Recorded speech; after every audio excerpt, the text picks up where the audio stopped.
My fiancé sent me a photo from our wedding venue with my best man. The message read, "We're getting married." I didn't argue. I just replied, "Congratulations." And then I did something they never imagined. My name is Alexander. I'm 29 years old and I work as a software architect. 3 days before what was supposed to be the happiest day of my life, everything fell apart in the most brutal way you could imagine. But strangely, that also opened the door to the most satisfying chapter of justice I have ever experienced. Celeste and I had been together for 3 years, engaged for 8 months. She worked as a marketing coordinator, and, at least outwardly, seemed to love the life we shared. At least, that's what her social media reflected. I had just received a major promotion that secured our financial future, and was excited to start our life together. I've always been the type of man who gives his all to those he loves. Maybe that's a flaw, I don't know. But when it came to our wedding, I spared no expense. The designer dress cost $3,500. The venue looked like it was straight out of a fairy tale and cost us $15,000. Plus, I planned a honeymoon in Santorini that would make any travel influencer weep with envy. The total cost was almost $40,000, but I didn't care. I was convinced I was marrying the love of my life. My best man was going to be Arthur, my friend since college and partner in a side business that was quite profitable. We developed apps, had been friends for 7 years, and I trusted him completely. That trust, I understand now, was the most costly mistake I have ever made. 3 days before the wedding, I was immersed in the usual chaos, confirming vendors, talking to the photographer, reviewing details with the caterer, and solving issues with the flowers. While arguing on the phone with Audrey, the venue coordinator, I received a message from Celeste. A photo. I didn't pay attention to it immediately. I thought it was another one of those, "I can't wait to marry you" messages she'd been sending lately. But something prompted me to look at it, and in that instant, my world collapsed. The image showed Celeste in the dress I had specially ordered for her, kissing Arthur.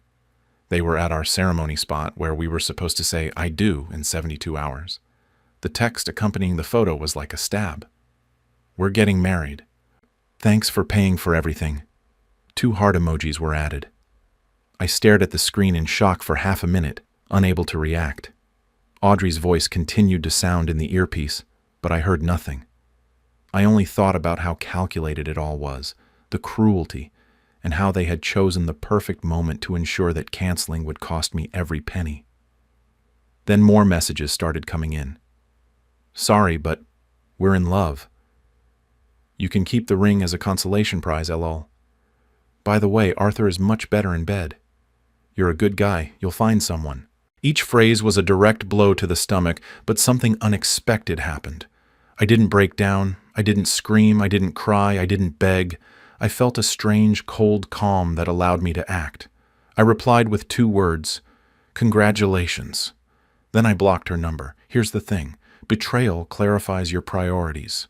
While Celeste was expecting me to humiliate myself by demanding explanations, I was already in damage control mode. The first thing I did was block the joint credit cards we had opened 6 months earlier to cover wedding expenses. I was the primary card holder, so everything was blocked within 10 minutes. When I checked the accounts, I nearly choked. For months, she had been using the cards, but not for wedding-related items. There were payments at furniture stores, electronics stores, and even rent for an apartment she never told me about. I discovered she had been planning her exit while I was choosing flowers for her bouquet. The worst part, the apartment lease was in her name and Arthur's. My best friend and my fiancé had been living together using my money. The rage I hadn't felt before hit me then, but it wasn't blind fury. It was cold and calculated. I opened my laptop and started a list. Over those 3 years, I had bought her everything: jewelry, designer handbags, a MacBook Pro, an iPad, even a car, a new Honda CR-V in my name because she claimed to have credit issues, all because I loved her and could afford it. But that very night, I changed my plan. I gathered every gift: the diamond earrings, the Louis Vuitton bag, the shoes, the jewelry, the gadgets, everything. I filled the car and drove to a women's shelter downtown. The director, an incredible woman named Lyra, nearly fainted when she saw the mountain of items. "They're new or barely used," I told her. I want to donate them so other women can benefit. Lyra was moved. This will help many women get back on their feet, she replied with tears in her eyes. I signed the paperwork, got the tax deduction receipts, and left. 3 hours later, I received a frantic call from an unknown number. Alexander, it's Celeste. Where are my things? I went to your apartment, and there's nothing. Ah, hi, Celeste. Sorry, I thought you had blocked my number. No, just tell me where my things are. Oh, I donated them to the shelter on Fifth Avenue. They were delighted. Silence. What? Donated? Yes, and the car has already been returned to the dealership. It was in my name, of course. I hope you understand. You can't do that. They were mine. Actually, most were purchases made with my cards for my ex-fiancée who ran off with my best friend. But hey, congratulations on the wedding. How did it go? She hung up without answering. Half an hour later, the building guard called me. There was a woman going through the dumpsters while screaming about designer handbags. I guess Celeste's dream wedding didn't go as planned. I had booked a stunning resort with first-class flights and every detail planned. 2 weeks in paradise that had taken me months to organize cost me almost $8,000. But I wanted our honeymoon to be perfect. Obviously, that wasn't going to happen, but an idea occurred to me. Celeste's best friend, Nora, had always seemed like a peculiar person to me. She was one of those people who seem friendly at first glance, but have a hidden edge. I was never sure if she genuinely liked Celeste or if they simply shared the same social circle. Her comments were often ambiguous. They could sound supportive or sarcastic depending on the tone. The important thing is that she was always cordial with me, and not in a fake way, but genuinely, something that in retrospect I began to notice was uncommon among Celeste's friends. I called her. Nora, it's Alexander. I guess you know what happened with the wedding. Oh my God, Alexander, I can't believe Celeste did something like that. Are you okay? I'm managing. Listen, I have a strange question. How would you feel about an all-expenses-paid trip to Santorini? There was a silence. Sorry, what? The honeymoon. 2 weeks in Greece, all-inclusive. First-class flights, 5-star resort, absolutely everything covered. I can't use it, and I can't get a refund because it's so close to the date. That sounds incredibly generous, but I can't accept your honeymoon trip. Actually, you'd be doing me a favor. It's all paid for. Whether someone uses it or not, I'd rather someone who will value it, enjoy it. Another silence. Then she asked, Why are you offering it to me? Because you've always been authentic with me, and I have a feeling you could tell me some interesting stories about your best friend. She burst out laughing. Oh, honey, you have no idea. Enlighten me. Let's just say Celeste has been calling you her personal ATM for months, among other charming nicknames. I felt my blood pressure rise. Other nicknames? Alexander's Bank, Mr. Gullible, my temporary sugar daddy. Should I continue? Did she really say that? I have screenshots. That's how I discovered that my ex-fiancée had been mocking me with her friends for almost a year. Nora accepted the trip to Santorini and, in return, began sending me evidence of what Celeste really thought about our relationship. The screenshots were brutal. Group chats where she boasted about how easy it was to get expensive gifts, messages complaining about having to pretend interest when I talked about my work, and conversations where they laughed at my romantic gestures. But the worst was a message from 2 months ago. I can't wait to get rid of this loser. After the wedding, Arthur and I will disappear with all the gift money and start fresh somewhere else. Alexander is so naive, he won't even see it coming. While Nora was sending me evidence that destroyed any remaining compassion for Celeste, I decided to investigate something else. My partnership with Arthur. Our side business. A productivity app that was booming in the corporate world. Generated about $10,000 a month. I handled the technical development. Arthur handled management and client relations. Lately, I had noticed small discrepancies in the financial reports, a few $100s that didn't add up, client payments lower than agreed upon. With what I now knew about Arthur, those irregularities seemed much more serious. I spent an entire day reviewing the accounts with a magnifying glass. What I found chilled me to the bone. For 6 months, Arthur had been systematically diverting money, Payments that should have been $3,000 appeared as $2,500, and the difference went into an account I didn't have access to, inflated expenses to cover personal purchases, business lunches that were actually dates with Celeste. In total, almost $40,000 stolen. And it got worse. By digging into his history, I discovered it wasn't the first time he had done this. Years ago, he had a partner in Denver, a man named Kyle, who ended up ruined by a similar scam. I tracked him down and called him. "I'm sorry it happened to you too," Kyle told me. "I tried to warn others, but Arthur is an expert at covering his tracks." "How much did he steal from you?" "Almost $40,000.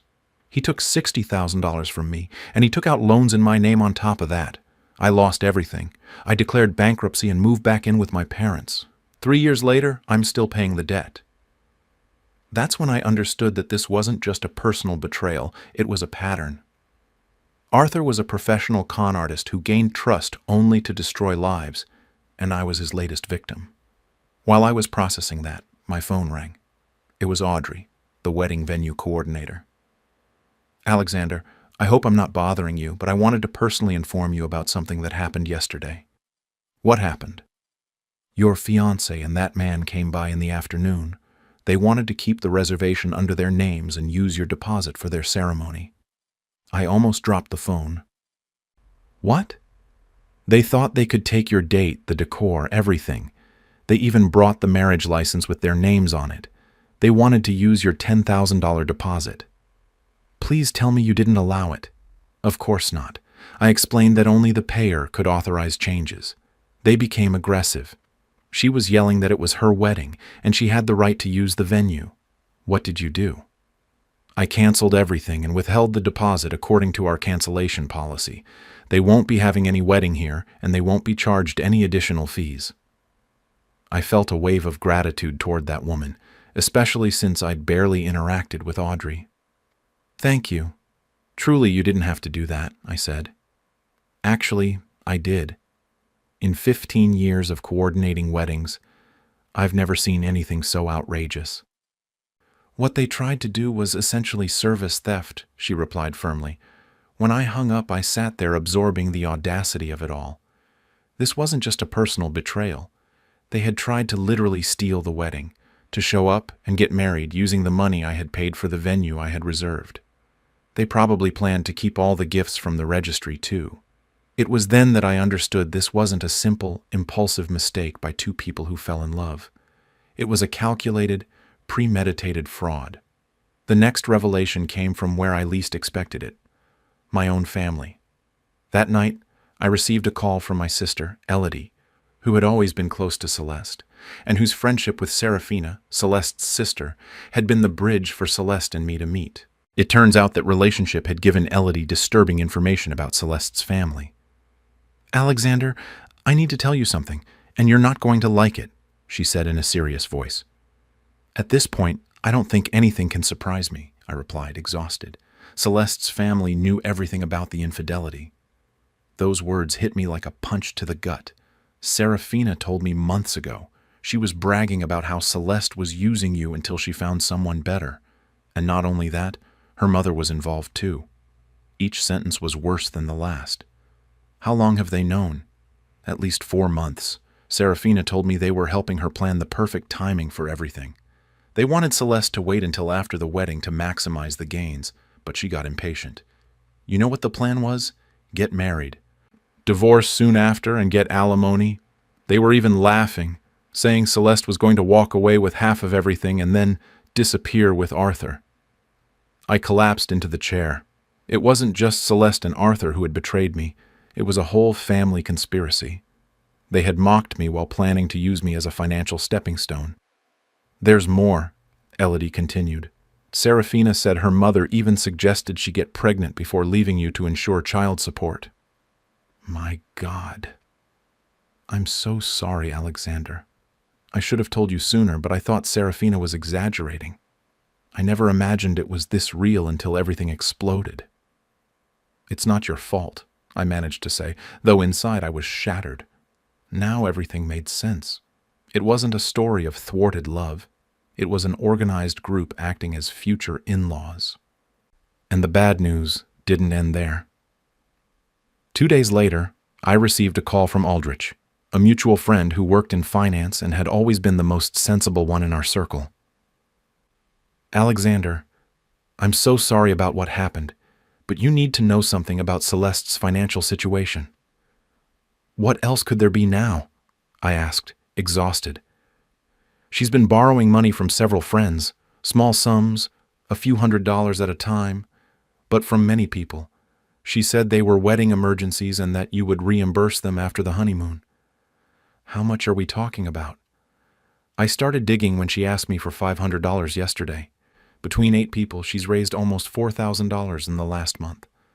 $4,000 for what? I tried to find out. I did some digging, and Alexander, she's in serious trouble. Credit card debt. A pyramid scheme that went wrong, and the worst part, she owes money to loan sharks. Suddenly, everything made sense. The secret apartment, the relationship with Arthur, the urgency to get married. It wasn't love. It was financial desperation. She planned to use our wedding as an economic lifeline. Just the gifts alone would have been worth thousands, and our joint accounts would have given her access to my savings.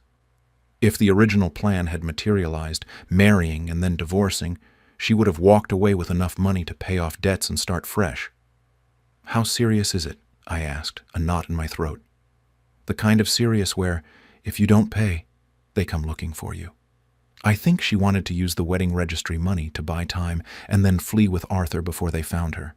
Now she's desperate. She's been calling everyone she knows to scrape together cash. Without your accounts and cards, she's finished. I felt a mixture of relief and pity. Relief because everything confirmed she never loved me. She only saw me as her escape route. Pity because no one deserves to owe money to that kind of people. But above all, I was grateful to have found out before marrying her. If the wedding had taken place, in some states, I would have been legally responsible for her debts. She could have drained our accounts, put debt on cards in my name, and disappeared, leaving me financially ruined. Then Aldrich added about the pyramid scheme. She didn't just lose money, she recruited people and kept their investment without registering them. We're talking about at least $12,000. There are 6 people looking for her because of that. The scope of her frauds was immense. It wasn't simple mismanagement, it was deliberate criminality. Someone filed charges? 2 people, but Celeste moved constantly, so the police were never able to serve her the citations. What citations? Your ex-fiancé has 3 arrest warrants for fraud in 2 counties. I was frozen. 3 days earlier, I had been about to marry a fugitive. When the story spread, more people began to tell what they knew. It turned out several people had suspicions for months. One of them was Kyle, a graphic designer who had done work for mutual friends. He called me after Nora's social media posts went viral. Alexander, I owe you an apology. Why? I always knew something was wrong with Celeste, but I didn't know how to tell you without sounding confrontational. 6 months ago, she hired me to create a fake social media profile. She said it was for a marketing research project. She paid me $800 and gave me very specific details about the type of man she wanted to attract, someone successful, but without too much relationship experience. That's when I understood everything. Kyle had created the bait that Celeste used for her emotional scams. He had been carrying the guilt for months, watching me sink deeper into a relationship with someone he suspected was running some kind of scam. Why didn't you say anything? I asked him. I tried to hint at it a couple of times, but you seemed so happy, and I wasn't sure. Maybe it was for work. Maybe I was just paranoid. I didn't want to destroy your relationship based on a suspicion. What finally convinced you? I asked. When I saw Nora's posts, I recognized some screenshots. The fake profile I had created appeared in the background of one of Celeste's photos with another man. Kyle's testimony would later become a crucial piece for the federal investigation. That fake profile had been used to scam several victims across 3 states. But he wasn't the only one who possessed fragments of this puzzle. Maggie, a mutual friend who worked in real estate, had helped Celeste look for apartments 6 months earlier, including the secret place she shared with Arthur. She explained everything when she called me to apologize. I thought it was for a friend who needed to move quickly, she said. But while we were viewing places, Celeste asked very specific questions about the lease terms and if it was possible to set up utilities without credit verification. Huge red flags. Plus, she was looking at places far beyond what she could afford with her salary. When I asked her how her friend planned to pay, she became very evasive. Clementine, who worked at the bank where Celeste opened several accounts, had noticed strange patterns in her financial activity, although she was limited by legal constraints.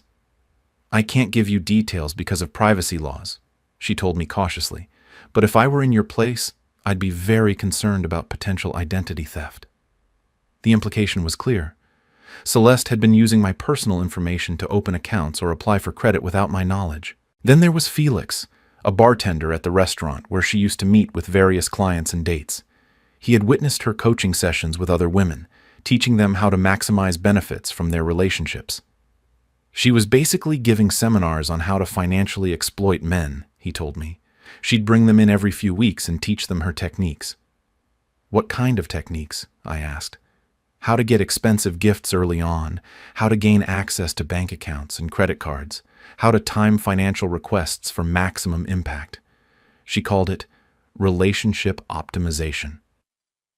Every conversation revealed another layer of the conspiracy I had unknowingly fallen into. Celeste wasn't just scamming me, she was training other women to do the same to their partners. The most shocking revelation came from an unexpected source. Thalia, Arthur's ex-girlfriend, whom I had seen at a few social gatherings but never knew well. She contacted me via messenger a week after the arrests. "I know this is strange, but I think I owe you an explanation about Arthur," she wrote. "I'm listening," I replied. "He didn't come up with this on his own. He learned it from someone." Thalia had dated Arthur 2 years before he met Celeste. During their relationship, she discovered he was taking lessons from a man named Lucius, who ran what he called financial optimization workshops for people who wanted to maximize their earnings through strategic relationships. "It was basically a school for scammers," Thalia explained. Lucius taught psychological manipulation, financial fraud, and how to identify and exploit vulnerable targets. "Are you serious?" "Completely. Arthur showed me some materials. There were manuals on manipulation techniques, case studies of successful scams, and even events for students to share strategies." "How did you find out?" "I caught him practicing on me. He had a notebook where he documented my spending habits, my emotional triggers, my financial vulnerabilities. When I confronted him, he showed me the materials to prove it was just for academic research. That's when I broke up with him." Thalia still had some of those materials Arthur had left at her apartment. They included detailed psychological profiles of different types of targets, step-by-step guides to accessing finances, scripts for common manipulation scenarios, and case studies of long-term scams. Celeste's name appeared in several documents as one of the top students, responsible for multiple simultaneous operations. According to these materials, Thalia said, Celeste was practically the best in the class. The workshop had been shut down by authorities a year prior, but not before graduating dozens of students who were now running scams in a chain. "How many people do you think learned these techniques?" I asked. "Based on the photos and materials, about 50 or 60 in the 2 years it was running." My case wasn't isolated. It was part of a much wider criminal network operating across several states. Although these revelations validated that I hadn't been naive without reason, they were also devastating. Discovering that your entire relationship was a case study in psychological manipulation messes with your mind. I started therapy with Dr. Maeve Bellwether, a specialist in victims of romantic and financial fraud. "What you experienced is called organized romantic fraud," she explained in the first session. "It's different from common infidelity or financial abuse because it involves systematic, premeditated psychological manipulation to exploit specific vulnerabilities." "What vulnerabilities?" I asked. "In your case, your generosity, your desire to please, and your tendency to justify concerning behaviors because you wanted the relationship to work." She helped me understand that I hadn't ignored the signs out of stupidity, but because Celeste used techniques designed to override my natural alarms. "These people know how to make intelligent people ignore their instincts," she said.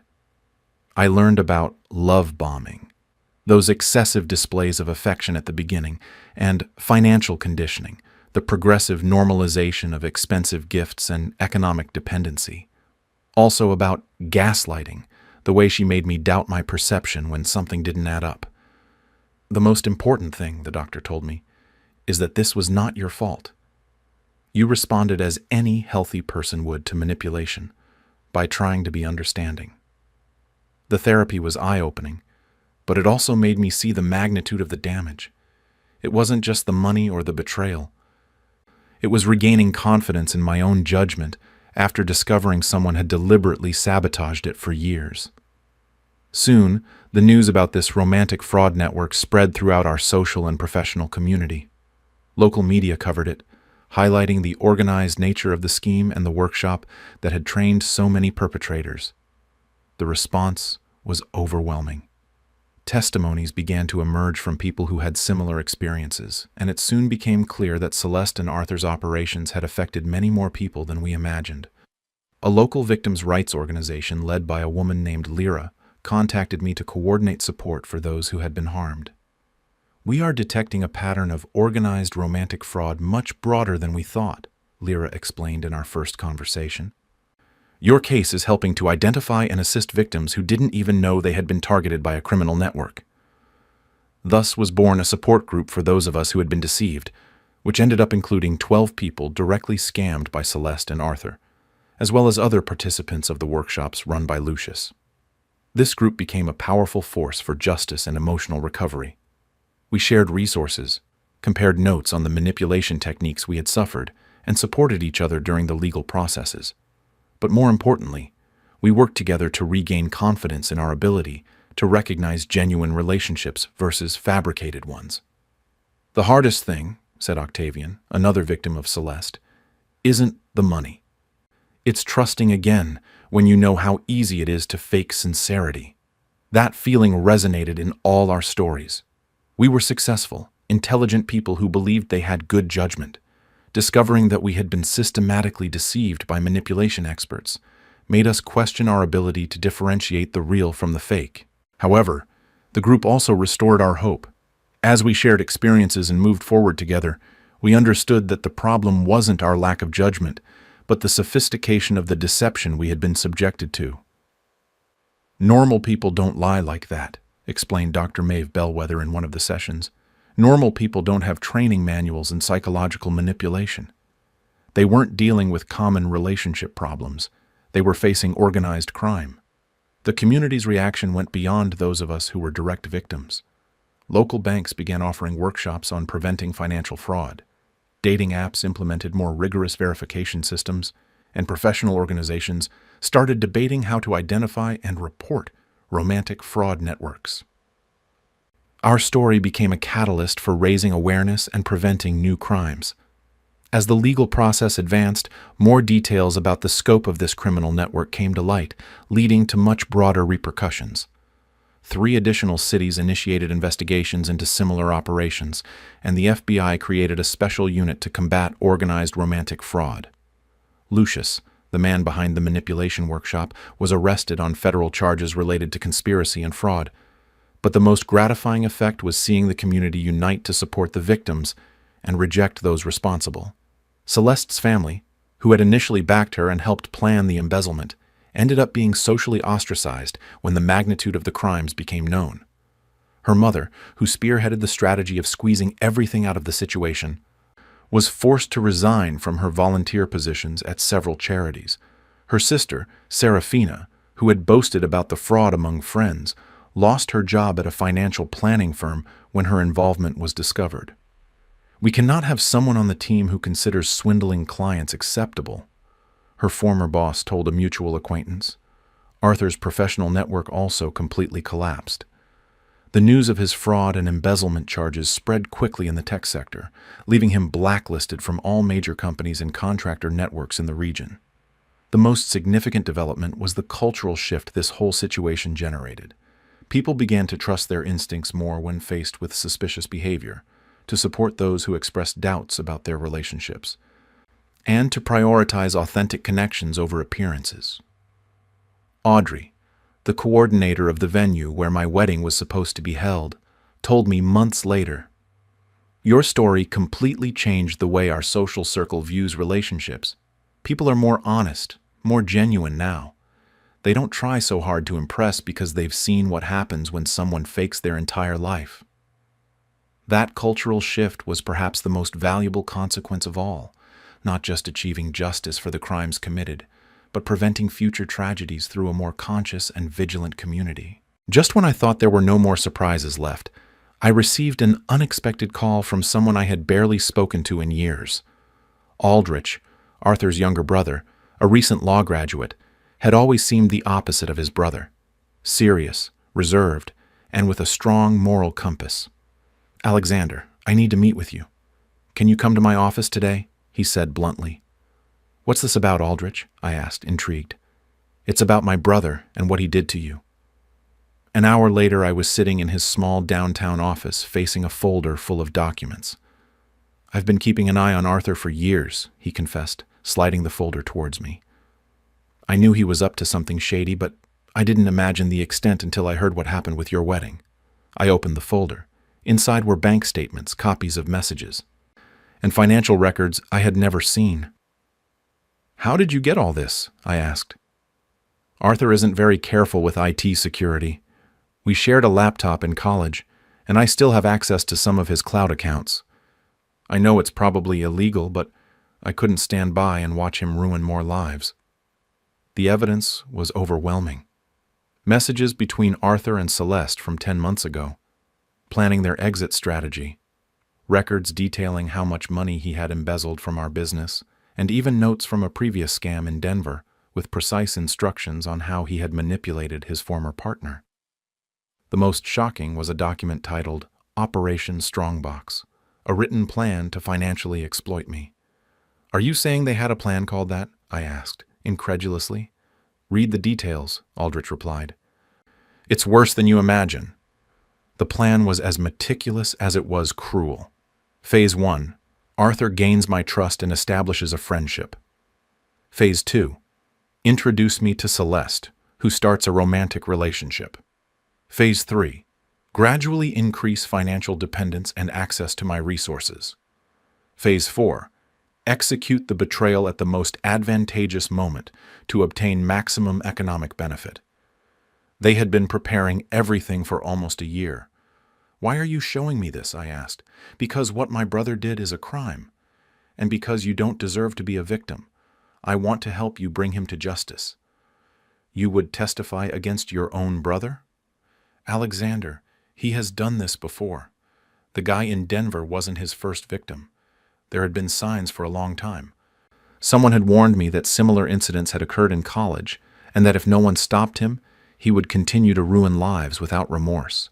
In front of me, on the desk, were irrefutable proofs, text messages, financial records, and detailed plans that evidenced large-scale economic fraud. That was enough to build a solid criminal case. "What do you need from me?" I asked. "File a police report and charges for embezzlement and fraud," Aldrich replied firmly. "I'll take care of providing the evidence and testifying if necessary." "Celeste," I insisted, "that's up to you. But if I were you, I'd put all my attention on your brother. He's the mastermind here." While I was processing everything Aldrich had given me, Nora was having the time of her life in Santorini with my money. And not only that, she was documenting everything on social media. She didn't limit herself to typical sunset photos or beach selfies. No. What she shared was practically a detailed report of why she was there instead of my ex-fiancé. Her Instagram story was brutal. "Currently enjoying a honeymoon in Santorini that was supposed to be for my best friend and her fiancé. Want to know why I'm here? Buckle up because this story is wild." What followed was a series of posts where she revealed everything: the infidelity, the financial manipulation, the family conspiracy. She even included screenshots of the group messages where Celeste mocked me. Nora had saved evidence of everything, but the most impactful was the last post. "I've been saving screenshots of Celeste's true opinions about Alexander for months. Why? because watching her genuinely manipulate this good man while laughing at him behind his back made me sick. Today felt like the perfect time to use them. The story went viral within hours. In our city, where the social circle is small, the news of the wedding scammer spread like wildfire. That same night, it was already circulating on Facebook, Twitter, and even TikTok. Celeste's perfectly curated Instagram profile with years of romantic posts became a target for ridicule. Comments on her old photos were laughing emojis and references to Operation Bank Vault. The social media explosion was as fascinating as it was terrifying. On one hand, I felt vindicated. People were seeing the truth. On the other, I feared the magnitude of the damage this would cause to Celeste's reputation. However, I remembered the loan sharks, the conspiracy, and the fact that she had been calling me Mr. Gullible for months, and any hint of compassion disappeared. The consequences were not long in coming. Celeste worked at a marketing boutique specializing in reputation management for exclusive clients. The irony was palpable. 2 days after the story went viral, I received an unexpected call from Celeste's boss. "Mr. Alexander, I'm calling about your ex-fiancée, Celeste." "Celeste? What can I do for you?" I replied suspiciously. "Our clients are concerned about being associated with someone they are calling the wedding scammer. Her story has circulated in our sector. I apologize if this caused problems for your company." "Actually, I'm calling to thank you," she said, to my surprise. Celeste had been a problem for months: non-compliance, inflated expense reports, and misuse of resources. We were already gathering evidence to fire her, and all of this accelerated the process. We also discovered she was using corporate cards for personal expenses and billing personal time as client work. We fired her today, and from what I can see, no one else in the sector wants to hire her. A strange mix of satisfaction and guilt washed over me. I never wanted to destroy her career, but the poetic justice was undeniable. "And Arthur?" I asked. 3 of his main app development clients canceled contracts in the last 48 hours. Apparently, associating with a financial fraudster is not good for business. I thought the madness had reached its limit. But Celeste and Arthur had one last, most absurd move. They tried to break into my apartment.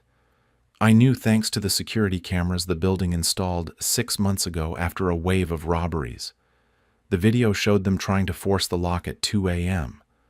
They wanted to steal my devices and any valuable documents. They struggled with the door for 20 minutes, arguing in low voices, until Celeste, in a ridiculous fit of desperation, tried to kick it down. The guard caught them and called the police. Celeste was arrested for attempted robbery. Arthur fled but was identified from the footage. When the police informed me, I couldn't help but laugh. Not because it was funny, though it was a bit, but because I couldn't believe they were foolish enough to add more crimes to their list. With Aldrich's evidence and the video of the attempted break-in, I decided to go all in. I contacted a criminal defense lawyer recommended by Aldrich, Silas Corrin, a man in his 50s with a reputation for financial crime cases. After I told him everything, he leaned back in his chair and whistled. "Mr. Alexander, in 20 years, I've rarely seen such a clear case of premeditated fraud. Your ex-partner and her accomplice have practically documented their own crimes. What are our options?" "Criminal charges for embezzlement against Arthur. It's a felony due to the amount involved. Also a civil lawsuit to recover stolen funds and damages. With the attempted break-in, we add trespassing and attempted burglary. And Celeste? That charge is already being processed. Additionally, we could demand her for fraud based on the financial impact. What's the total amount we're talking about?" Silas took a calculator. Embezzled funds, wedding expenses, credit card fraud, and donations. Conservatively, about $80,000 in direct damages. With penalties and interest, we could exceed $100,000. The process moved faster than expected. Arthur was arrested 3 days later for embezzlement, and his bail was set at $50,000, an amount he couldn't pay because his contracts were canceled. The charge against Celeste was elevated to a felony upon reviewing her record. She had been arrested twice in college for theft, and once for writing bad checks. The final blow came when Silas discovered the exact level of her debts.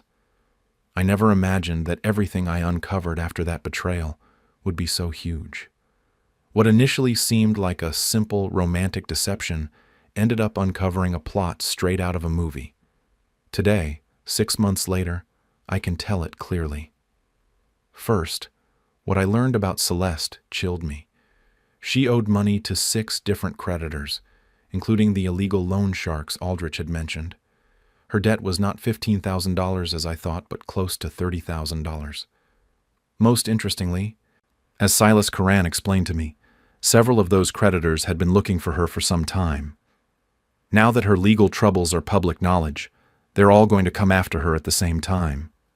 What does that mean? Wage garnishment, asset seizure, the full package. Even if she manages to get another job, most of her salary will go for years to settle those debts. On the other hand, the matter with Arthur ended in the worst way for him. He pleaded guilty to aggravated embezzlement and was sentenced to 2 years in prison, plus the obligation to repay the $40,000 he had stolen. With interest and penalties, his app development business completely collapsed, and he was expelled from several professional organizations within the tech industry. As for Celeste, her legal situation was more complex, but equally satisfactory. She was convicted of attempted robbery, 6 months in jail, plus probation. Her criminal record, combined with her debts and the impossibility of getting a job, forced her to move back in with her parents in shame. The best part of all was that under pressure, her great love crumbled. As soon as the money ran out and the legal problems began, Arthur abandoned her without looking back. This confirmed that their relationship was sustained only as long as there was someone else's money to spend. Both were blacklisted by most vendors and event halls in the city. In that circle, news travels fast and no one wants to work with people who try to scam their way into a free wedding. I recovered a good portion of my money through the civil lawsuit, although it will take years for them to finish paying. Silas assured me that we could garnish their wages indefinitely, so I'm not too worried. This whole experience left me with tough lessons about trust, manipulation, and the signs I ignored. Looking back, Celeste already showed signs of her true nature. The constant pressure for expensive gifts, her attitude when I proposed more economical outings, her refusal to contribute anything, even when she had money, and also the way she mocked other couples, criticizing the men and comparing them. I thought I was being generous. In reality, I was being set up to be taken advantage of. My business survived Arthur's embezzlement, but rebuilding client trust and financial stability took months. Curiously, the new partner I brought on was Aldrich, Arthur's brother, who turned out to be the complete opposite, honest, hardworking, and committed to doing things right.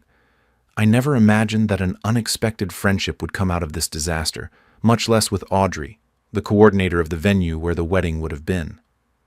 She was so indignant about the scam Celeste and Arthur attempted that she helped me gather some of the legal documentation. We started having coffee occasionally to discuss the case, and I discovered she had an incredible sarcastic humor and a very sharp insight into human nature. One day she said something that stuck with me. In 15 years of organizing weddings, I've learned that the couples who spend the most money are usually compensating for something. The truly strong ones don't need a $40,000 party to prove their love. She was right. I was so focused on creating the perfect wedding that I didn't see I didn't have the perfect relationship. On the other hand, Nora also became a true friend. When she returned from Santorini, she started visiting me more often. At first, there was nothing romantic. She simply understood what had happened, and we could laugh at the absurdity of it all. One afternoon, as we watched the sunset from my balcony, she said something that made me think. I've known Celeste for 5 years, and I never saw her as happy as she pretended to be on social media. But you were genuinely happy. That's the difference between real people and fake people. I could have ended the story there. Justice served. Lessons learned. New beginnings. But life had another surprise prepared for me. 6 months after everything, Nora called me with incredible news. Alexander, you won't believe what I found. At that point, I thought nothing could surprise me. Remember I told you I had captures of Celeste talking about you? Well, I was deleting old photos and found something else. What thing? Proof that you weren't the only one. It turned out that while in Santorini, Nora started thoroughly reviewing Celeste's social media, not just recent posts, but posts from years ago. What she found was a pattern. Celeste maintained simultaneous relationships with at least 2 other men during our relationship. They weren't just simple flirtations, they were full relationships, with posts bragging about her amazing boyfriends and even hints of engagements. She was running the same fraud with 3 different men, Nora explained to me. One was a financier named Octavian in the neighboring city, and the other was a doctor named Cyril who lives 2 hours from here. 3 men, 3 fake relationships, 3 financial scams. Celeste had created separate accounts for each relationship, preventing them from overlapping. The evidence was irrefutable. Photos with the same jewelry I bought her, but on dates with other men, screenshots asking them for emergency money, and even wedding plans with each one, depending on who offered her better financial stability. "How did you discover this?" I asked. "I found it strange to see her with your diamond earrings in a photo with a guy I didn't know. I did a reverse image search and found her other profiles," she said. The best or worst part of it all? When Celeste disappeared with Arthur, she left the others hanging too. Nora contacted Octavian and Cyril, and their stories were almost identical to mine. Expensive gifts, shared cards, future plans, and sudden disappearance. When Celeste found something better, the prosecutor became very interested. According to Nora, this qualified as organized fraud, multiple romantic scams. The case escalated to the federal level. Mail fraud, wire fraud, organized crime. Celeste was not just an unfaithful fiancée, she was running a criminal network. When Nora handed over the evidence, the investigation advanced quickly. They discovered at least 4 more victims in different cities, all with the same pattern: creating the relationship, gaining access to cards and accounts, accumulating gifts and money, and disappearing when they were no longer profitable. In total, Celeste had stolen nearly $200,000 from 7 men over 3 years. And Arthur was not just my partner or her lover, he was her accomplice. He helped her manage multiple relationships and provided technical support for her social media deceptions. For years, Celeste and Arthur had perfected their scam. However, the federal charges they now faced were not a simple local problem. The penalties were much more severe. Celeste could receive between 5 and 10 years for organized fraud, while Arthur was also charged with conspiracy. My lawyer, Silas Corrin, explained something interesting to me. Your case, though serious, was one of the smaller ones in financial terms. Your intuition saved you from greater damage. I discovered everything before she could empty my accounts. Other men were not so lucky. Some lost absolutely everything. At that moment, a contradictory feeling came over me. Satisfaction at seeing justice prevail, and sadness for those who couldn't avoid it. But above all, I felt gratitude. Gratitude for discovering the truth in time, for having friends like Aldrich and Nora who never let go of my hand, and for acting with a cool head instead of being carried away by rage. Today, a year later, I can affirm that seeing my wedding destroyed was a blessing in disguise. Not because I enjoyed the chaos or for the pleasure of revenge, although I admit there was some relief in watching their farce crumble, but because I learned the difference between being generous and being naive, between loving and allowing someone to take advantage of you. The signs were there. Her resistance to contributing financially, the criticisms of others while praising me to my face, the perfect life she faked on social media, so different from our private reality. Today I understand that you have to trust your instincts and not excuse what feels uncomfortable just because you want to believe in something that doesn't exist. My business is thriving. Aldrich and I have taken the company into 3 new markets, doubling revenue. Working with someone honest makes all the difference. 8 months ago, I started dating Audrey. Everything was natural, without that toxic intensity that blinded me in the past. We share expenses. We laugh without the need to impress. And when she says she loves me, I believe it because her actions confirm it. I learned that real love is not measured by expensive gifts, but by consistency and genuine support. Nora is still a great friend. Today she is with Cyril, a good man who deserves the stability she offers him. Curiously, they met when Nora contacted him about Celeste's case. And Celeste and Arthur? Both are serving time in different prisons. She received 7 years, he received 9. When they get out, they will have criminal records that will mark their future. The victims formed an informal support group. We meet, share experiences, and laugh bitterly at how we all ignored the same signs. It's therapeutic, because you understand you're not alone in this. The money, thanks to the legal processes, I will recover almost everything, although it will take time. But it was never just about the money. It was about learning to set boundaries, not allowing someone to turn your life into a business. If I could give advice to my past self, it would be this. Trust your gut. Don't justify the unjustifiable. Observe actions, not words. Set financial limits, document everything, and surround yourself with authentic people. Because when everything falls apart, you discover who is worthwhile. I have learned that justice is slow, but it arrives, and it's worth enforcing. The most curious thing happened recently. I received a letter from Celeste from prison. She was asking for money for the commissary and for an appeal. She was the same person as always, manipulative and blind to the irony of asking for help from the person she tried to destroy. She even wrote, "I know we had our differences, but I hope you can help me." I showed the letter to Audrey. She laughed so hard she couldn't finish her coffee. I just took it to the shredder and said, "That's my last gesture towards her because some people don't deserve answers, and even less, your energy.